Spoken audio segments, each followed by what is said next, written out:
Wassalam, semoga Allah Subhanahu wa taala senantiasa limpahkan kepada junjungan kita Nabi besar Muhammad sallallahu alaihi wasallam beserta keluarganya, para sahabatnya dan juga para pengikut setianya.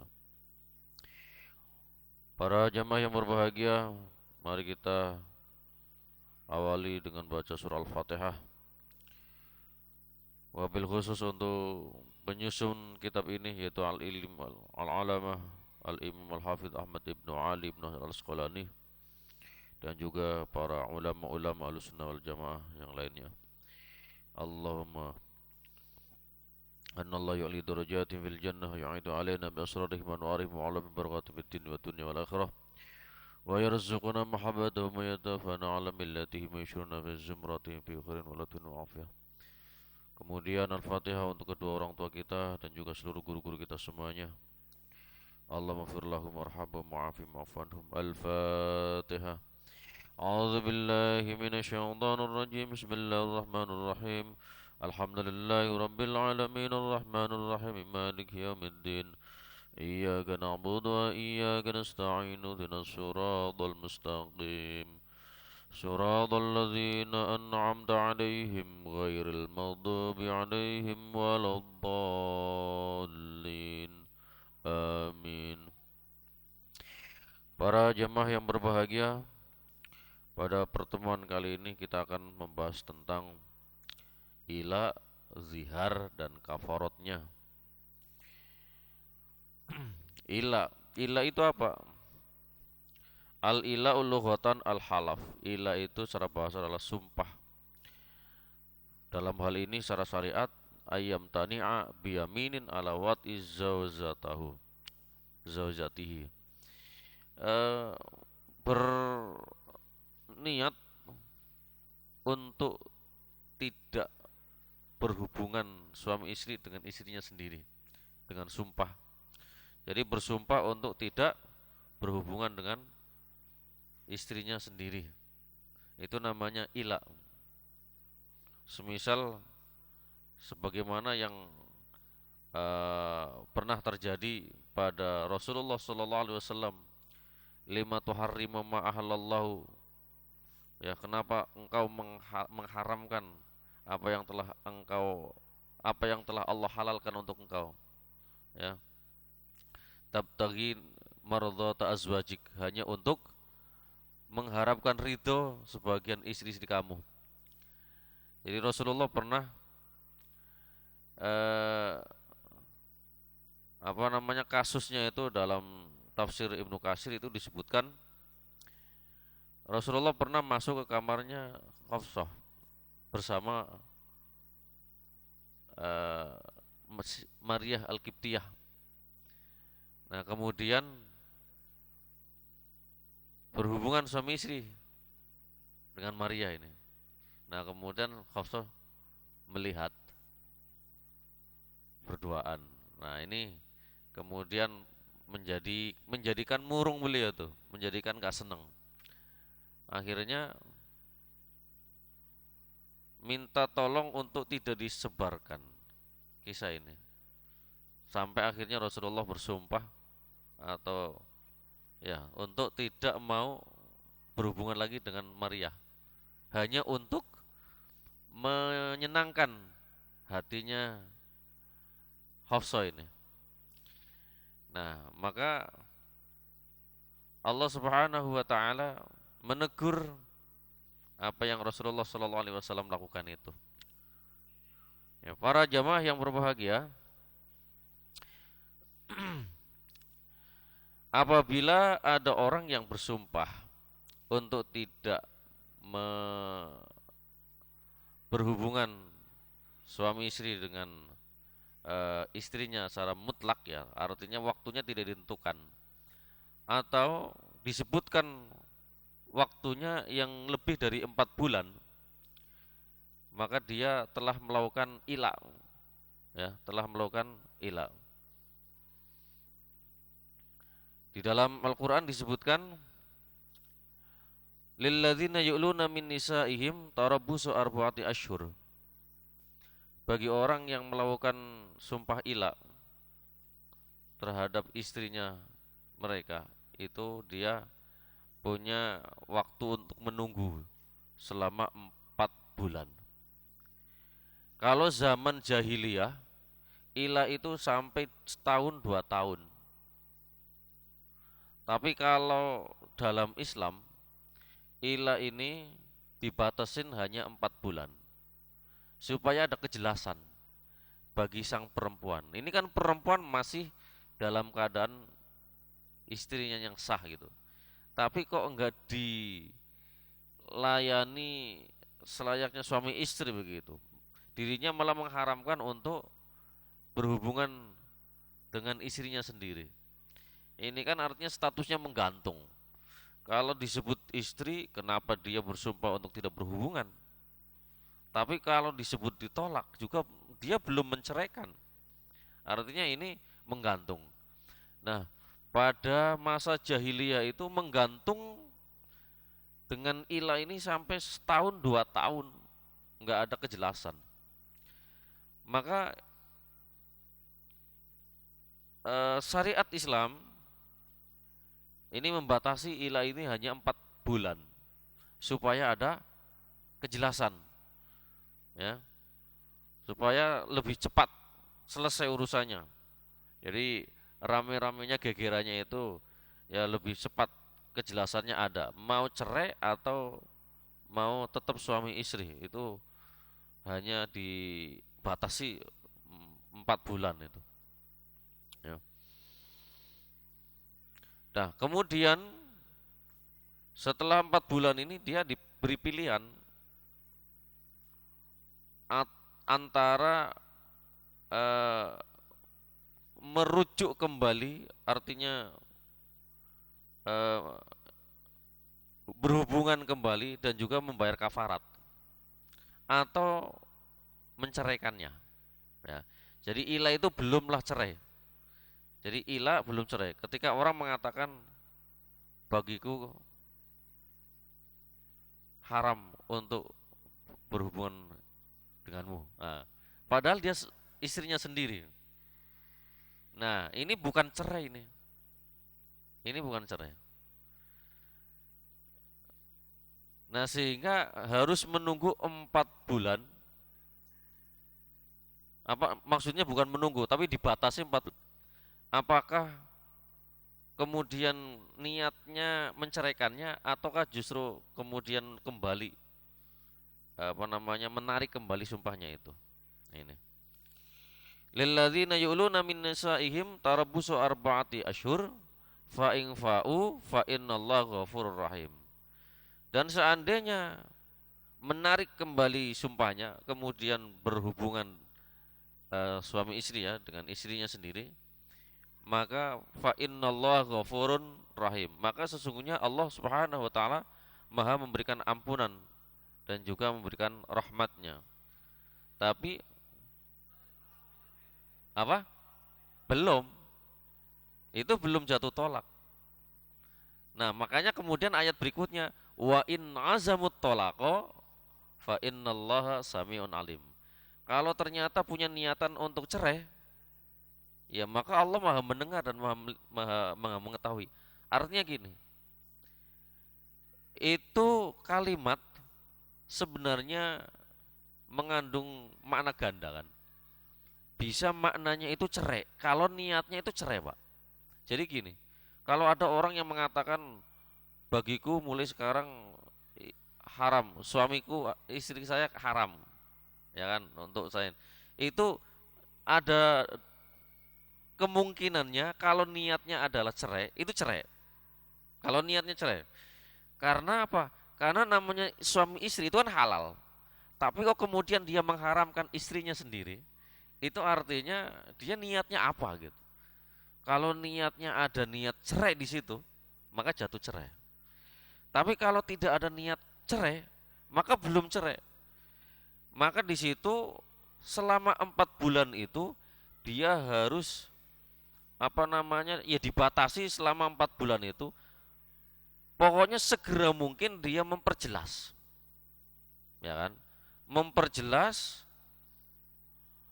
apakah mau menarik kata-katanya dengan cara membayar sumpah ya kan, membayar kafarat sumpah. Kafarat sumpahnya pada pertemuan yang lalu pernah saya sampaikan itu. Di antaranya apa, Pak? Memerdekakan budak, terus eh, di antaranya lagi kalau nggak bisa kemudian ini memberikan makanan, puasa ya, puasa dulu berapa hari? Hah? Bukan, beda lagi, 10 hari ya, 3 hari. Nah kemudian memberi makan 10 fakir miskin atau memberi pakaian 10 fakir miskin. Itu kafarotnya. Kalau sudah membayar kafarot itu berarti silakan, dia sudah menarik daripada perkataannya. Tapi kalau sampai 4 bulan kok nggak ada kejelasan juga, maka hakim itu kemudian punya wewenang untuk memaksa sang suami, memaksa dihadapkan di hakim, atau istrinya itu lapor kepada hakim, ini saya diperlakukan begini nih, oh saya istrinya kok dia bersumpah untuk tidak berhubungan dengan saya, sementara dia nggak jelas maunya apa, maunya cerai atau tetap sebagai suami istri. Jadi istrinya laporan kepada hakim, kepada pengadilan agama, kemudian hakim menjemput paksa ini orang. Kemudian dipaksa, kamu maunya apa?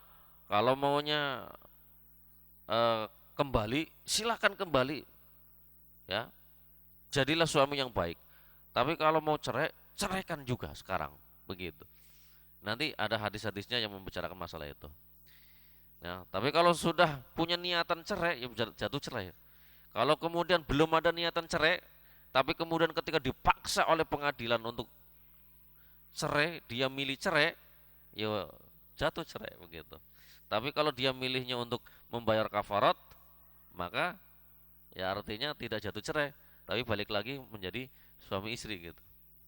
Ya. Dan memang statusnya masih suami istri, cuma dia sudah bersumpah untuk tidak berhubungan begitu. Tapi statusnya suami istri. Nah, sehingga disitulah harus membayar kafarat. Kalau tidak membayar kafarat, ya masih terus seperti itu, berarti harus ada kejelasan. Mau cerai atau bagaimana? Ya kalau memang seperti itu maunya, ya cerai sekalian aja gitu. Wa in azamu talaq fa innallaha samiun alim. Allah Maha mendengar dan Maha mengetahui.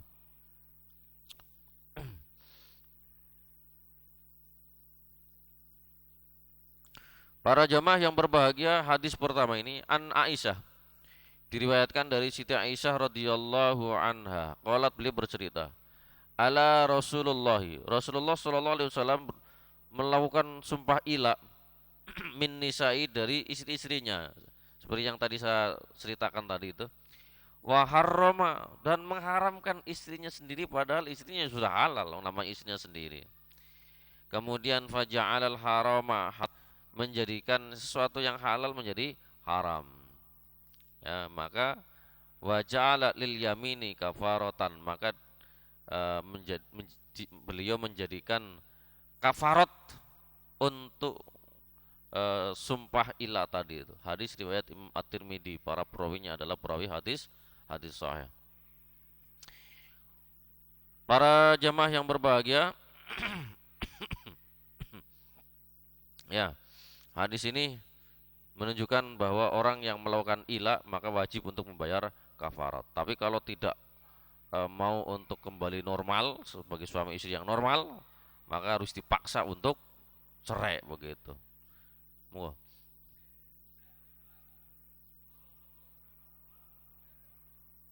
Kalau meskipun iya, karena sudah ngomong begitu. Jadi membayar kafaratnya itu karena ada ucapan itu. Itu pembatasan, dia itu apa namanya? Kapan pengadilan itu kemudian berhak untuk memaksa begitu. Jadi apa namanya? Kejelasannya itu harus ditegaskan di situ. Meskipun di situ ada perbedaan, Pak. Kalau bagi Imam Abu Hanifah,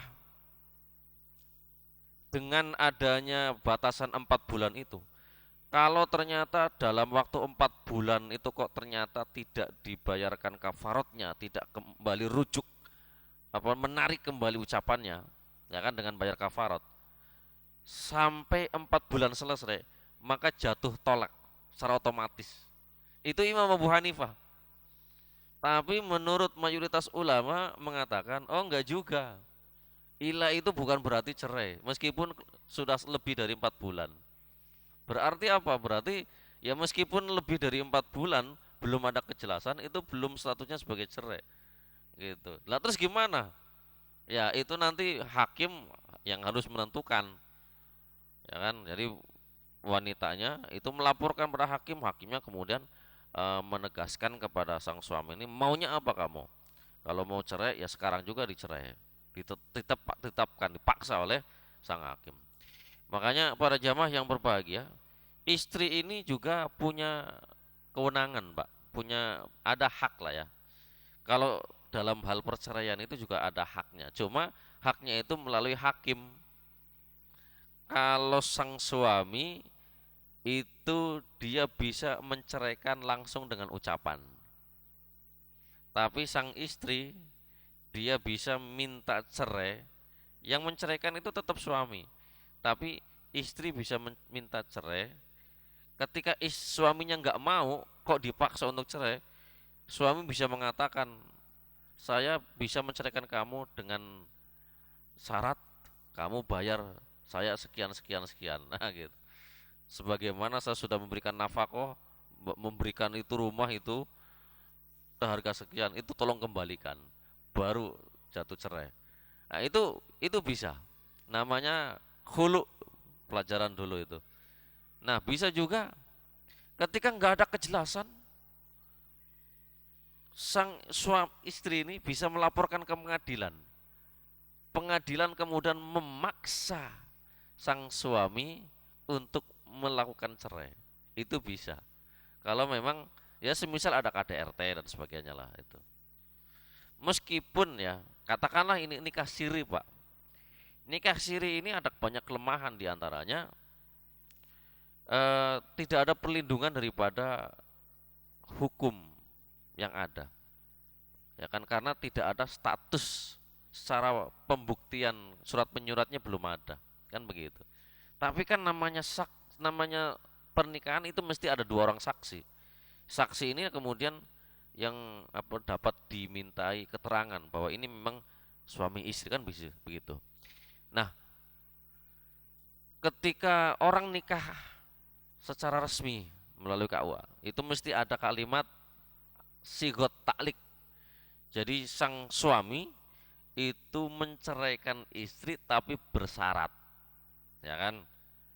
Kata suaminya, seandainya saya menelantarkan, ya kan, tidak memberikan nafkah lahir batin selama sekian bulan, istrinya enggak terima, lalu mengajukan ke pengadilan, dan pengadilan menerima, hakim menerima, maka jatuhlah cerai.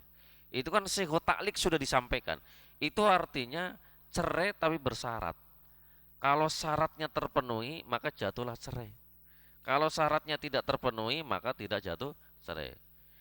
Seandainya ini suami istrinya ternyata suaminya males nggak mau kerja, nggak bisa memberikan nafkah, ya kan? Ternyata sang istri itu ikhlas, nerima apa adanya begitu. Alas biarin aja, saya juga masih bisa nyari duit begitu, semisal begitu. Maka ya nggak jadi, Pak. Tapi kalau kemudian sang suami males bekerja, nggak bisa memberikan nafkah istri, istri nggak terima mengajukan ke pengadilan dan diterima oleh hakim, itu jatuh cerai. Karena pernah diucapkan cerainya itu ketika setelah selesai akad nikah kan begitu. Sehingga tinggal memutuskan syaratnya supaya terpenuhi. Kalau sudah terpenuhi maka jatuh cerai. Nah pertanyaannya kalau itu nggak dilakukan, maksudnya sigot taklik itu nggak dibacakan, nggak adalah seperti itu, karena semisal nikah siri kan, maka bagaimana caranya? Sang suami nggak peduli lagi, pokoknya nggak mau menceraikan tapi nggak mau memberi nafkah. Ini repot ini. Tapi sebenarnya punya peluang. Sang istri tadi yang terzolim itu mengajukan ke pengadilan agama supaya hakim memaksa untuk menceraikan. Itu bisa. Tapi sifatnya memaksa gitu untuk menceraikan. Tapi bukan menentukan kapan cerainya, tapi hanya bisa memaksa untuk dia menceraikan sang istrinya. Begitu. Ini repotnya nikah siri begitu. Ya. Selanjutnya, Wa'an Ibni Umar, diriwayatkan dari Ibnu Umar radhiyallahu anhuma. Qala, beliau bercerita, idza madat arba'atu asyhur, apabila ketika sumpah ilah itu terjadi dan sudah melewati masa 4 bulan, maka apa? Waqafa al-muli, maka orang yang melakukan sumpah ilah itu harus dihadapkan di pengadilan untuk dipaksa oleh sang hakim. Hatta yutalliko, sampai orang ini ya kan menceraikan istrinya, wala yaqau ali at-tolak hatta yutalliku, tetapi tidaklah terjadi tolak manakala suaminya tidak mengucapkan kata-kata cerai. Ya, artinya apa? Artinya suami yang mengucapkan kalimat sumpah ilah ini belumlah merupakan perceraian. Kemudian 4 bulan berlalu kok suaminya tidak menarik kembali ucapannya dengan menebusnya dengan kafarot itu, ternyata enggak dilakukan itu. Sampai 4 bulan enggak ada kejelasan, maka sang suami harus dihadapkan ke pengadilan agama, di hadapan hakim. Hakim ini memaksa sang suami untuk menceraikannya, atau malah semisal merujuk kembali, menarik kata-katanya dan membayar kafarotnya. Jadi itu kewenangan hakim akhirnya itu. Ya, karena selama sang suami tidak mengucapkan kata-kata cerai kepada istrinya, maka meskipun lebih dari 4 bulan berlalu begitu, itu tidak lantas terjadi perceraian. Jadi harus ada ucapan dulu. Jadi ucapan perceraian dari sang suami. Makanya harus dipaksa oleh sang hakim begitu. Ini beda dengan pendapatnya Imam Abu Hanifah. Kalau Imam Abu Hanifah dalam 4 bulan itu dia punya kesempatan untuk menarik kembali ucapannya dengan membayar kafarah. Tapi kalau sudah selesai 4 bulan, maka jatuh cerai secara otomatis. Itu Imam Abu Hanifah, bedanya begitu. Tapi pendapat itu kemudian dilemahkan dengan adanya hadis ini. Jadi hadis ini menunjukkan wala yaqau alaihi tolak hatta yutalaq, tidak terjadi tolak sampai laki-laki itu kemudian menceraikannya. Gitu. Hadis riwayat Imam Bukhari. Monggo. Iya.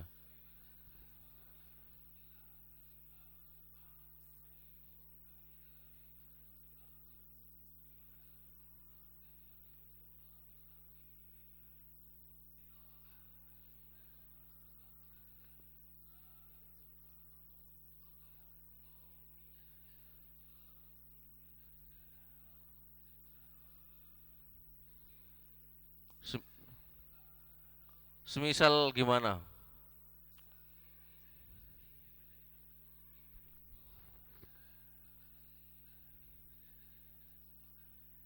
Hanya keceplosan ya. Kalau keceplosan itu, kalau apa ya namanya? Kalau dalam kalimat cerai yang dulu pernah saya sampaikan itu, ada kalimat yang dia itu enggak punya niatan untuk terucap.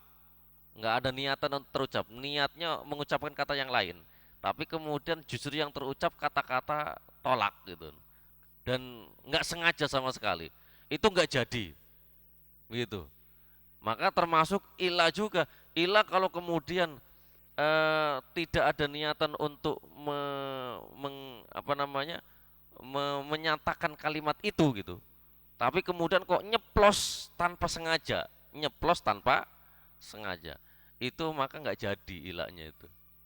Eh, Enggak ada itu. Karena itu bukan apa namanya, sudah di luar apa ya, niat. Tidak ada niatan untuk mengucapkan itu kok kemudian nyeplos. Punya nih maunya ngucapin kata-kata yang lain. Tapi kemudian kok jatuhnya kata-kata itu yang keluar tanpa dia sadari. Nah, itu namanya mukhti ya. Kalau dulu itu khotok, sesuatu yang luput atau keliru ucap, keliru kata gitu. Itu tidak jadi. Cerai pun tidak jadi itu. Jadi semisal katakanlah begini, maunya nanti saya ceritakan kepadamu, saya ceritakan kamu kan. Tapi kemudian kalimatnya jadi berubah, nanti saya ceraikan kamu. Itu dia sebenarnya mau ngucapin kata-kata saya mau ceritakan kamu itu, ceritakan. Tapi kok nyeplosnya malah ceraikan.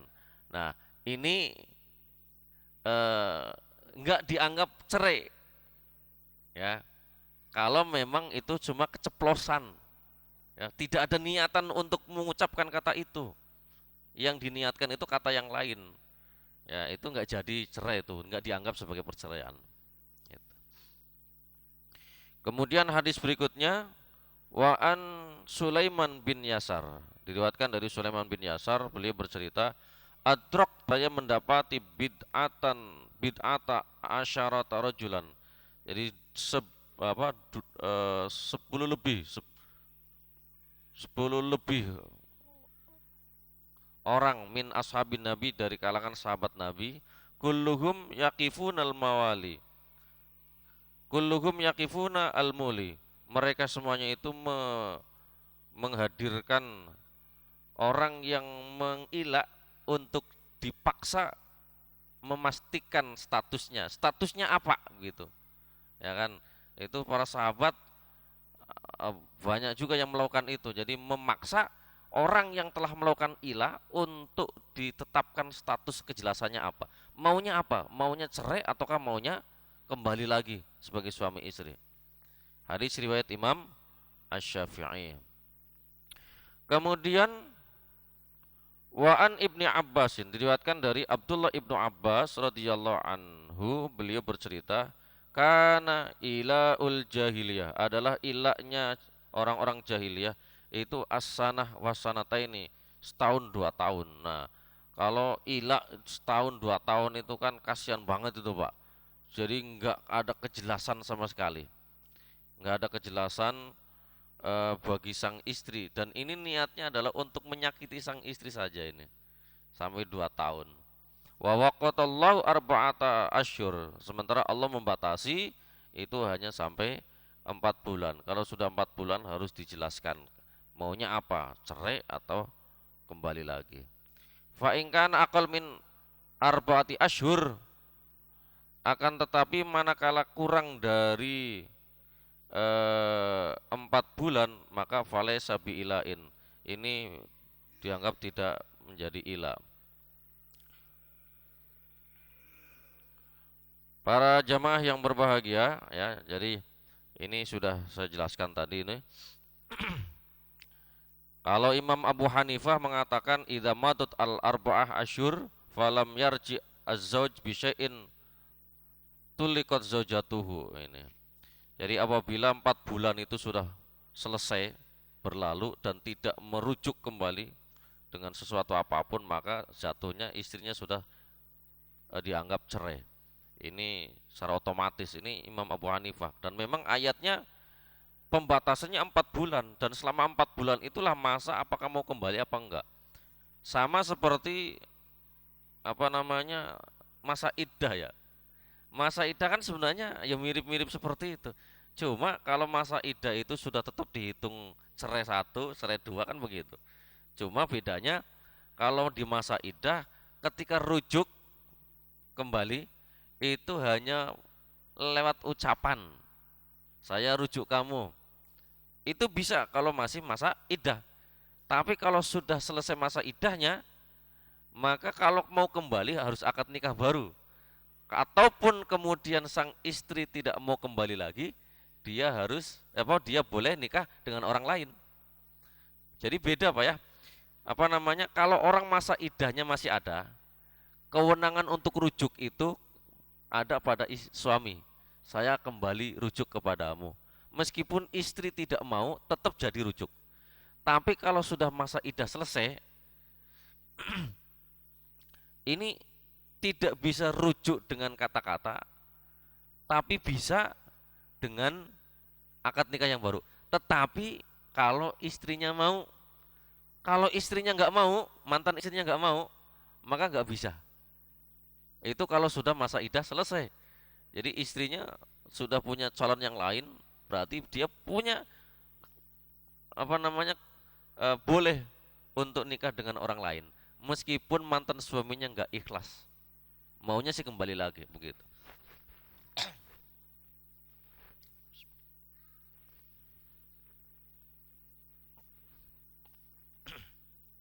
Nah, makanya secara apa ya, kalau dipikir-pikir pendapatnya Imam Abu Hanifah ini ya agak agak agak ya tepat begitu ya, karena Allah membatasi 4 bulan.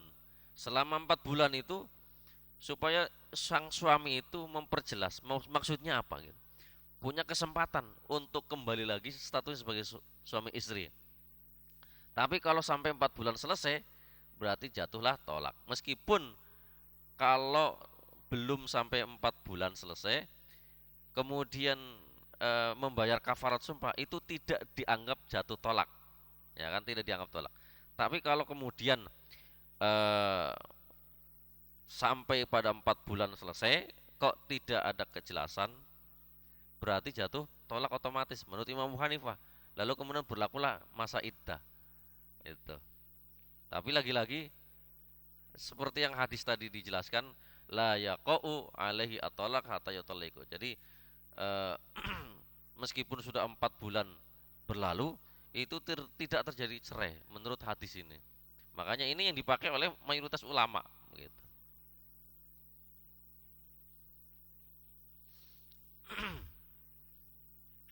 Selanjutnya,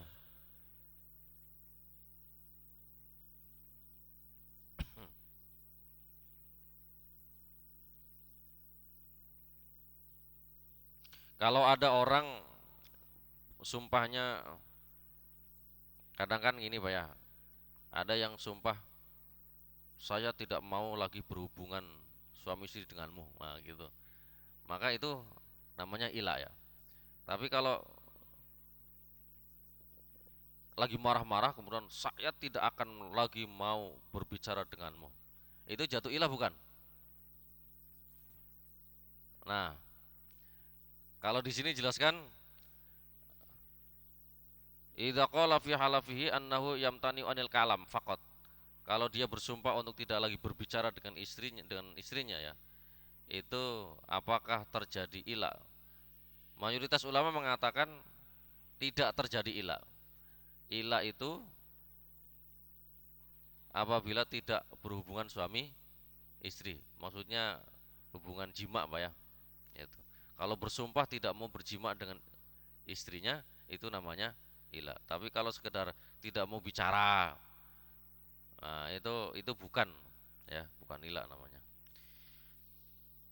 Selanjutnya diriwayatkan dari Abdullah ibnu Abbas, anna rojulan, sesungguhnya seseorang, zoharo, zoharo ini sumpah zihar, min imroatihi, dari istrinya.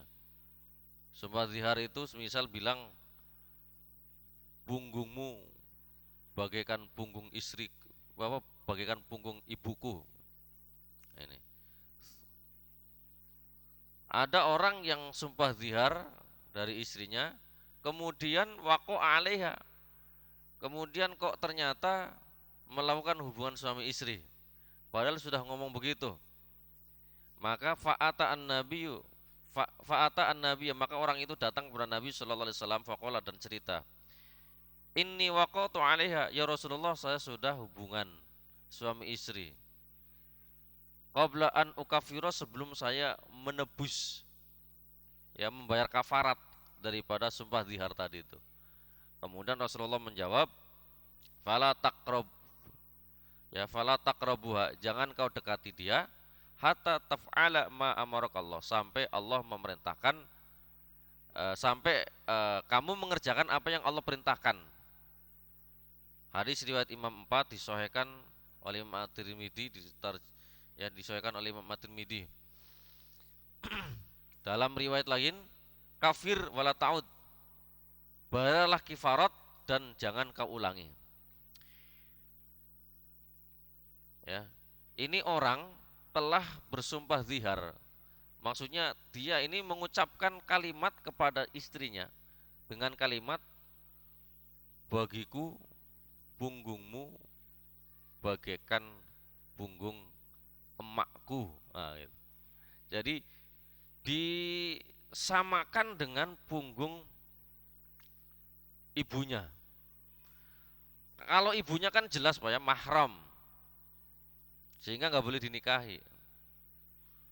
Nah, kemudian kok dia melakukan kata-kata seperti itu, Pak, seakan-akan mengisyaratkan bahwa sejak ucapan itu terjadi itu, dia sudah tidak mau lagi untuk berhubungan suami istri, karena dianggap bagaikan ibunya sendiri, kan begitu, bagaikan punggung ibunya itu. Nah, maka harus ada kafarat yang harus dibayarkan untuk menebus ucapan tadi itu. Ya. Nah, sumpah zihar ini dibantah oleh Allah Subhanahu wa taala. Alladzina yudhahiruna minkum min nisaihim ma hunna ummahatuhum.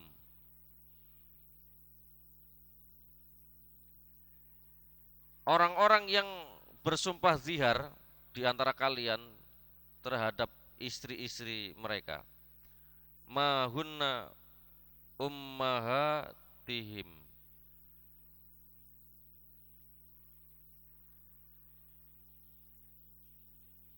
ya, mereka itu bukanlah ibu-ibu mereka. In ummahatuhum illallai waladnahunna, bahwa ibu mereka itu yang telah melahirkan. Ibu mereka itulah orang yang telah melahirkannya, bukan istri yang kemudian disumpah zihar. Wa innahum layaquluna munkaron minal qawli wazur, dan sesungguhnya mereka telah mengucapkan kalimat yang mungkar dan juga kebohongan. Wa innallaha la'afuwun ghafur, dan sesungguhnya Allah Maha memberi ampunan. Para jamaah yang berbahagia, sumpah zihar menyamakan istri dengan sang ibunya, maka tetap statusnya sebagai istri bukan ibu, ya. Tetapi karena kalimat itu sudah keluar menyampaikan istri dengan ibu, maka harus membayar kafarat. Diriwayatkan dari Salamah bin Sokhr radhiyallahu anhu, qala, beliau bercerita, dakhala Ramadan, masuk bulan Ramadan, fakhiftu an usiba imraati, saya takut kalau saya ini nggak kuat kemudian pas bulan Ramadan kok berhubungan dengan istri, maksudnya hubungan suami istri, berjima. Fadhahartu minha, maka saya mendhihar istri saya. Fangkasyafali syai'un minha lailatan, ternyata pada suatu malam tersingkap tubuhnya, kelihatan. Akhirnya ya, fawaqatu alaiha, akhirnya kami berhubungan suami istri. Padahal sudah bersumpah itu. Sumpah, ucapan bagiku kamu itu seperti ibu, bagiku kamu itu punggungmu seperti punggung ibuku. Itu punya konsekuensi haramnya untuk melakukan hubungan suami istri sampai membayar kafarat. Ternyata ini orang belum membayar kafarat sudah hubungan, sudah main-main sama istrinya. Nah, maka lapor dia kepada Rasulullah. Ya Rasulullah, bagaimana ini? Faqala li Rasulullah, Rasulullah kemudian menjelaskan kepadaku, harir raqabah, kamu harus membebaskan budak. Fakultu ma amliku illa rokobati. Ya Rasulullah, saya nggak punya itu budak itu. Qala fasum syahraini mutatabi'aini. Kalau kamu nggak punya budak, tidak bisa membebaskan budak, maka berpuasalah 2 bulan berturut-turut. Kemudian saya bilang lagi, wal asabtu alladzi asabtu illa min syam. Lah, bukankah saya ini sebenarnya melakukan itu, sumpah zihar dikeluarkan, itu supaya saya punya motivasi untuk semakin menjauhi istri, supaya tidak berhubungan suami istri pada saat bulan Ramadan, begitu. Jadi orang ini takut selama bulan Ramadan itu nggak bisa, saat berpuasa kok tidak bisa menahan diri untuk tidak berhubungan suami istri. Akhirnya sumpah zihar keluar. Ternyata malah malam harinya hubungan. Nah ini.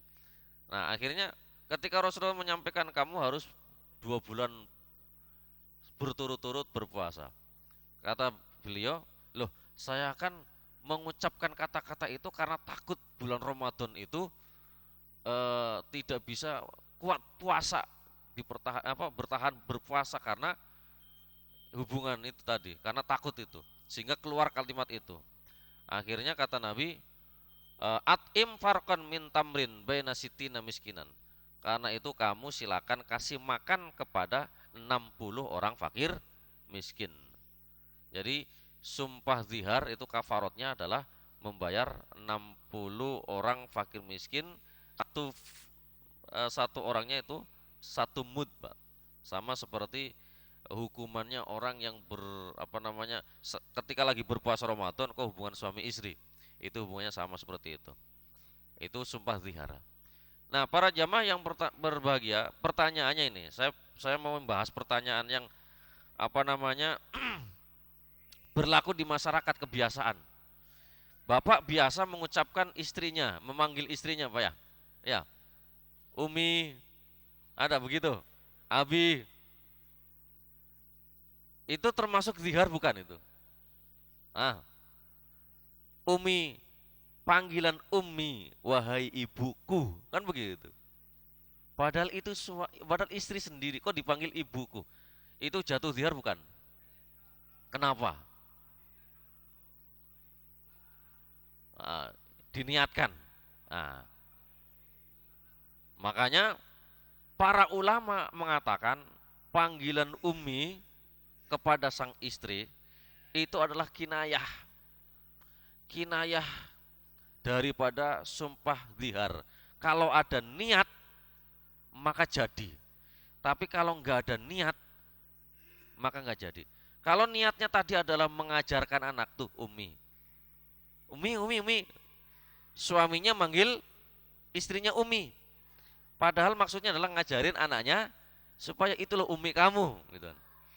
Maka karena niatnya adalah ngajarin, maka tidaklah menjadi sumpah zihar. Tapi kalau diniatkan itu sebagai zihar, jadi itu meskipun hanya panggilan Ummi, karena memang itu istri bukan ibu.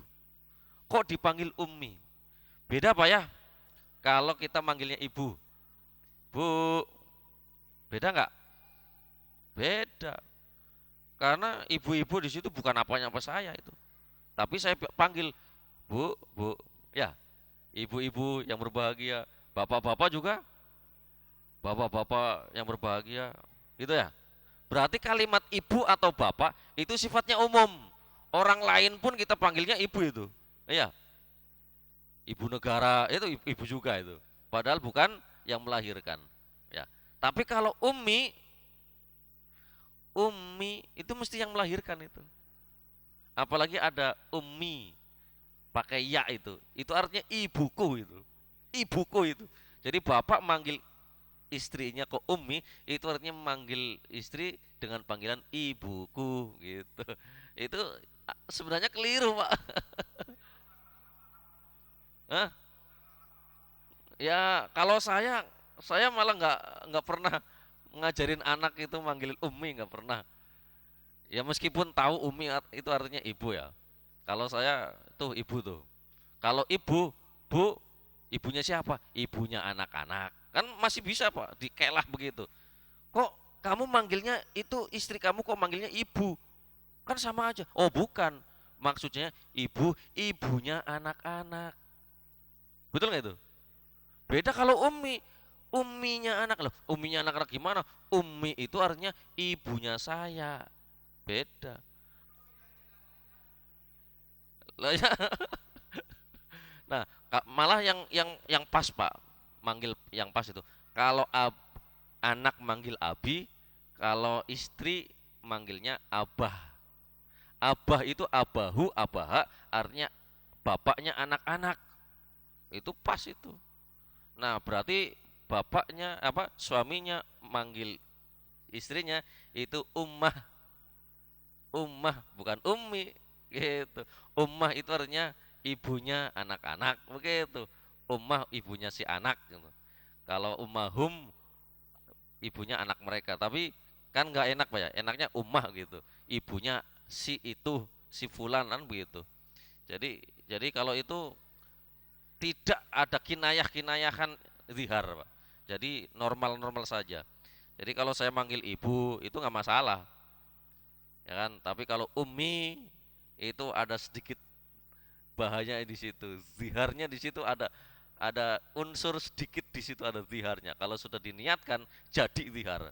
Tapi kalau niatnya hanya ngajarin, niat ngajarinnya itu yang jadi apa namanya? Ya itu yang membatalkan apa yang artinya bukan menjadi ziharnya itu. Jadi yang paling aman ya ibu itu, bu, gitu. Aman ya kan. Cukup Pak ya, monggo.